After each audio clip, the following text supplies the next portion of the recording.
Ve bu dünyada da insanın karşısında cəmi bir dənə vuruş var. Bir dənə savaş var. Öylər deyiblər, hər kəs öz vicdanı ilə savaşmağı bacarsa, dünyada bir dənə də savaş olmaz. İmamlar deyiblər, insan öz nəfsi ilə müharibə aparsa, kamil insan olacaq. Bir nəfər özün düzəldə bildi mi? Bir nəfər xasiyyətin dəyişə bildi mi? Nə ki dəyişdi? Əksinə, mən bəzi insanları görürəm, deyir, mən tərs adamam. O tərsliyinlə də fəxr eləyir.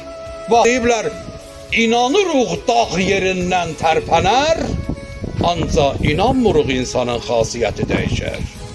Dağ heç vaxt yerindən tərpənməz. Gör, misalı necə çəkiblər? Ancaq insan yəni özün dəyişə bilər. Görün, özün dəyişən nə böyük qəhrəmandır. Pis adam idim, oldum yox ki, nə gözəl. Qəhrəmanlıq budur. Və bir dənə bu sözü də məndən təhvil alın. Dünya, yemək, geymək, cahid cəlal savaşında deyil. Dünyada bir dənə savaş var, sona qədər insan qalmaq. Ömrümün sonuna qədər insan qalmaq. Sona qədər insan qala bildinmi? İnsanlığımı qoruyub saxlaya bildinmi?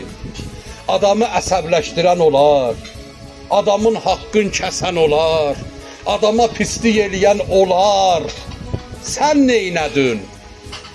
Bu qədər çətinliyin qabağında insan qala bildinmi? Sevgi hardadır? Sevgi ruhdadır. Bir nəfərin başı ağrasın, həmin vaxtı qapı açılsın, ən çox istədiyi adam girsin evə.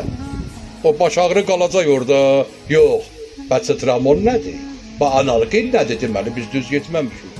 Sən sevgi ilə yaşasın, sənin heç bir dərdin, xəstəliyin olmayacaq. Xəstəliyi yaradan nədir? Nifrət, əsəb, stres. Bunun tibbi yolunda, ürfani yolunda mən əzbər bilirəm izah eləmək üçün. Rahat ruhda rahat bədən yaşayır.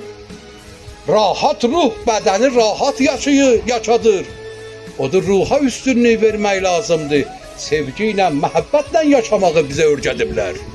Bizə deyilməyib ki, evdə dedikodu olsun, söz-söhbət olsun, gəlin qaynanaya bir naz eləsin, qaynana gəlinə bir naz elə, bunu deyilməyib. Deyib, sevin bir-birisi, sevin.